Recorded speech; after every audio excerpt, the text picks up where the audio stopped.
नमस्कार दोस्तों, मैं आचार्य निम्मी अरोड़ा आप सभी का एक बार फिर बहुत बहुत स्वागत करती हूँ अपने YouTube चैनल पर।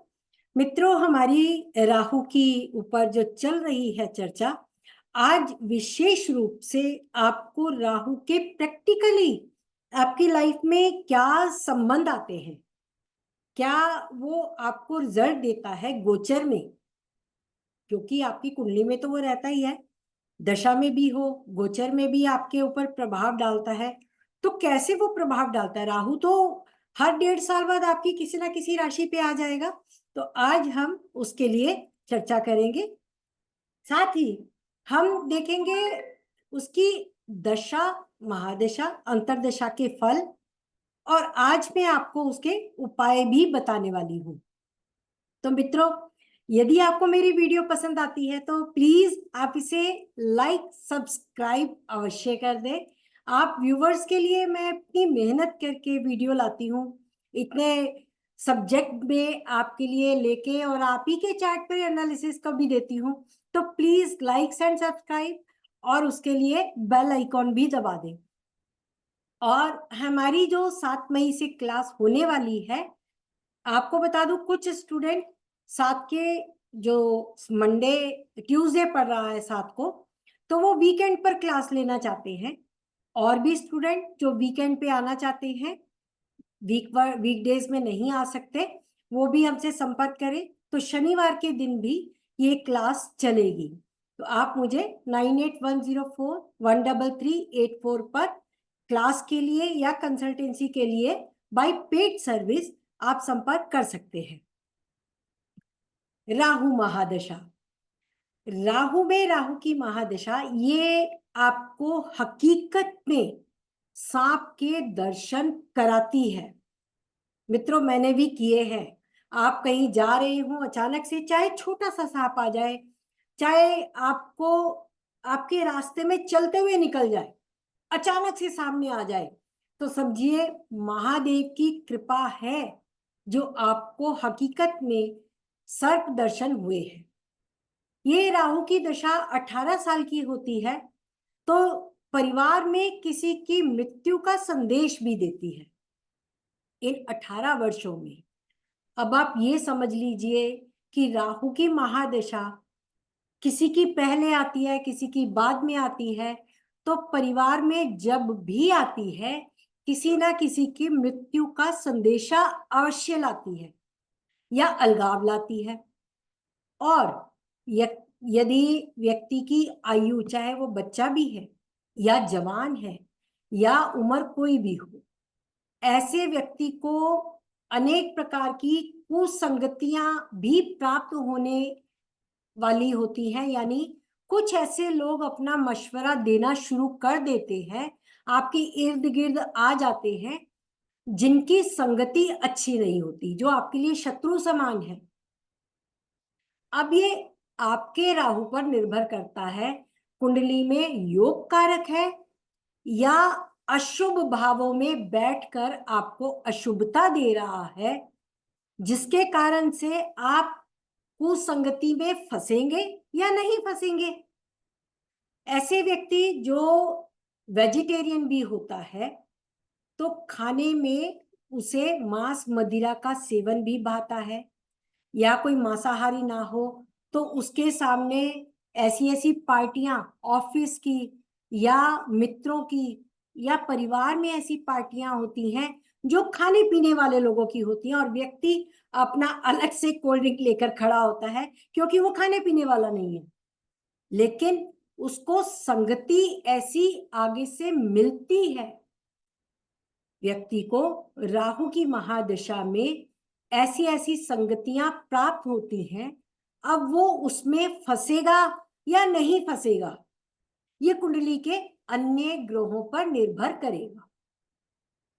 अब राहु पर राहु का गोचर हो, बहुत से लोगों का ये सवाल है, क्योंकि जैसे अभी मीन राशि में राहु चल रहा है और किसी का राहु भी मीन में हो, जन्म का या चंद्र लगन से प्रथम भाव पर राहु का गोचर हो, तब व्यक्ति को निश्चित ही किसी ना किसी रोग से व्यक्ति को पीड़ित रखेगा, क्योंकि राहु सिर पर सवार होता है। ये हमारी सोच को प्रभावित करता है, सही निर्णय लेने की क्षमता को बलहीन कर देता है। ये चंद्रमा या सूर्य के आसपास हो तब तो निश्चित है कि सरकार या सरकारी कामों में ये अड़ंगा लगाएगा। क्यों? क्योंकि राहु सूर्य और चंद्र को अपना सबसे बड़ा दुश्मन मानता है, क्योंकि इसी की वजह से उसका सर धड़ से अलग हुआ था। इसलिए केवल राहु सूर्य और चंद्र पर जब सवार होता है तब वो ग्रहण योग देता है, जब चंद्रमा बलहीन हो या पक्ष बली हो। सूर्य और चंद्रमा में वो ग्रहण लगा देता है। तो राहु अन्य ग्रहों पर भी प्रभाव डालता है, चाहे उसके मित्र हो चाहे शत्रु हो। जैसे सूर्य जब राजा और चंद्रमा रानी के साथ ना हो, जिसको माना जाता है ग्रहों में बृहस्पति सलाहकार हो, तब उसकी सलाह कुंडली में आपकी मीन राशि कहाँ की है उसके अनुसार उसका प्रभाव रहेगा। दूसरा, क्योंकि मीन राशि गुरु की 12वें भाव की राशि है और वो अलगाव है, व्यय है। आपका गुरु कुंडली में कैसा है, आपके गुरु से राहु कहाँ ट्रांजिट कर रहा है, ये उसके प्रभाव पर निर्भर करेगा कि राहु किस ग्रह के ऊपर सवार होकर आपकी कुंडली में अपना काम करेगा। मंगल से अंगारक योग, गुरु से चंडाल योग और शनि बुध उसके मित्र कहे गए। बुध यानी आपकी बुद्धि को तो वो प्रभावित करेगा ही करेगा। शनि उसका परम मित्र है। शनि को राहु के समान ही माना गया है या राहु को शनि के समान। दोनों के रिजल्ट पाप प्रभाव देने में एक जैसे। राजा से रंक या रंक से राजा बनाने के लिए मानसिक पीड़ा, मृत्युतुल्य कष्ट, व्यावसायिक रूप से अपमानित भी कराना, ये राहु का कार्य है और यही शनि भी कराता है। क्योंकि शनि कहता है कर्म प्रदान करो और राहु कहता है इच्छा को बढ़ा। आपकी इच्छा कभी, जिसको कहते हैं 99 का चक्कर ऐसा डाल देगा कि आपको 100 की गिनती कभी पूरी होने नहीं देगा। ये राहु का काम है। शनि धीमा चलता है, राहु से 1 साल पीछे चलता है, तो वो और धीमा कर देता है। राहु जल्दबाजी, उतावलापन, फटाफट जल्दी से काम करने वाला, फटाफट आपको रिजल्ट देने वाला। और हकीकत में जब आप जल्दबाजी में कोई काम करते हैं तो हकीकत में पैरों के तले जमीन नहीं होती है। तो आज मैं 2 चार्ट आपको राहु का रिजल्ट समझाने के लिए, ये एक शनि की महादशा वाले हैं। जो पहला चार्ट 1964 बर्थ मेल का है, शनि महादशा है, शनि मूल त्रिकोण का है और नेटल राहु शनि से 11वें में चंद्रमा के साथ है और ट्रांजिट राहु गुरु के ऊपर है।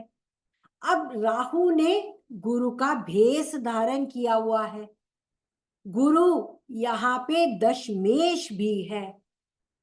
शनि कर्म कारक है, तो आपके कर्म पर राहु का प्रभाव क्या होगा? राहु यहाँ पे बैठा है दशमेश, यहां से चतुर्थ में, और चतुर्थ भाव माता, सुख, प्रॉपर्टी, कामकाज की सुख, क्योंकि चतुर्थ भाव से दशम सीधा देखा जाता है। तो राहु से दशमेश उसके पास, तो ये राहु कहेगा अपना काम स्वयं करो, नौकरी छोड़ो, प्रोफेशन में चेंज। ये राहु आपके प्रोफेशन को बिल्कुल बदल के रख देगा, आपको किसी के अंडर नौकरी नहीं करने देगा। राहु आपके दिमाग में खलबली मचा देगा। उच्च का शुक्र भी उसका मित्र भी है साथ में, और गुरु चांडाल योग में भी हो गया। और फिर राहु तो शनि की तरफ ही जा रहा है और शनि के ऊपर शनि का गोचर है, डबल गोचर। शनि, उसके ऊपर शनि, और शनि राहु की ओर, राहु शनि की ओर। तो यहां मित्रता जो निभेगी कर्म कारक शनि की, और गुरु के प्रभाव से कर्म पर चेंज। सेम लगना male chart, 1984 birth, male chart है ये भी। अब यहां पे देखें तो राहु यहां भी लगन में है, लेकिन नेटल में राहु थर्ड हाउस में स्वराशि के शुक्र के साथ है। यहां पर सूर्य भी बैठे हैं, और ये चंद्रमा की उच्च राशि है जो कि इस कुंडली के स्वराशि में है। तो यहां राहु जो है बैठ गया फिर से गुरु की राशि में ट्रांजिट में। यहां गुरु दशम में है, स्वयं बैठा है। ये क्या करेगा? क्योंकि यहां गुरु से राहु, नेटल राहु और शुक्र की महादशा, शुक्र में राहु की दशा, तो गुरु जो राहु बन गया दशमेश का हिसाब देने के लिए, खुद लग्नेश बन गया, वो नौकरी छुड़ा देगा गुरु से।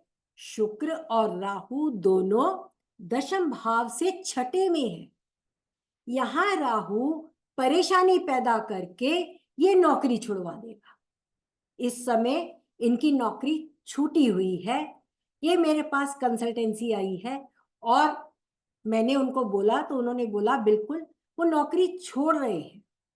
रीजन, क्योंकि नेटल राहु मंगल से दृष्ट है, नेटल बुध शनि मंगल दोनों से पीड़ित है।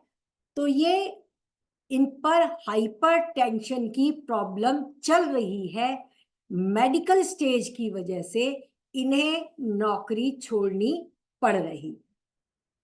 ये राहु के प्रैक्टिकल उपाय हैं जो आप शुक्र के साथ होने पर, चंद्रमा के ऊपर राहु की दृष्टि नेटल की, राहु के गुरु शुक्र पे आने पर मीन राशि के होने के रिजल्ट आपके सामने है। जबकि दोनों मीन राशि है, दोनों में व्यवसाय परिवर्तन, नौकरी तो दोनों में जा रही है। एक में अपना बिजनेस हो रहा है और एक में राहु बैड रिजल्ट दे रहा है। क्यों? क्योंकि शुक्र की जो महादशा है वो शुक्र अष्टम का भी लॉर्ड है। नेटल राहु का स्वामी शुक्र अष्टम का भी लॉर्ड है, और अष्टम में बैठकर मंगल, वक्री मंगल, राहु और शुक्र दोनों को देख रहा है, बुद्धि को भी भ्रष्ट कर रहा है। तो यहां पर ग्रहों के प्रभाव से एक व्यक्ति के ऊपर मानसिक पीड़ा इतनी अधिक है कि वो डिप्रेशन में है, हाइपर टेंशन में है, मेडिकल स्टेज पर आ गया, जिसके कारण उसे नौकरी छोड़नी पड़ रही है। वो इस वक्त बेरोजगार है, और एक जो यहाँ पे अपना बिजनेस स्टार्ट कर रहा है।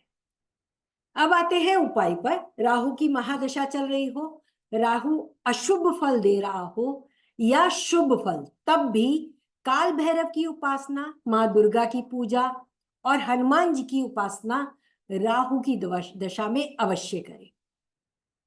राहु गुरु की महादशा अंतरदशा हो, विष्णु नारायण सहस्त्र नाम का जाप, ओम नमो नारायणा, ओम नमः शिवाय का 108 बार रुद्राक्ष माला पर जाप करें।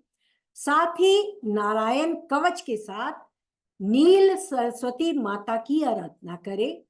और सबसे उत्तम उपाय है गणेश जी की पूजा, माँ काली की पूजा, माँ वैष्णवी दुर्गा की पूजा आराधना, या वैष्णो धाम के दर्शन करके आए। राहु शुक्र की दशा परेशान कर रही हो तो नागेश्वर महादेव, सर्पदेव महादेव, जिन्होंने अपने गले में सर्प धारण किया हुआ है, उस शिवलिंग पर जल चढ़ा के उन मंजरियों की आप सेवा करें और पंचाक्षरी शिवा स्तोत्र का जाप करें। जिन मित्रों को आपको पंचाक्षरी स्तोत्र नहीं आता, कैसे करना है, क्या है उसका स्तोत्र का जाप, आप मुझे 9810413384 पर संपर्क करके ये उपाय ले सकते हैं। तो नमस्कार मित्रों, अब आपसे आज्ञा लेती हूँ। अपना प्यार, अपना स्वभाव, अपने सुझाव मुझे देते रहे और चैनल को सब्सक्राइब अवश्य करें। Thank you so much.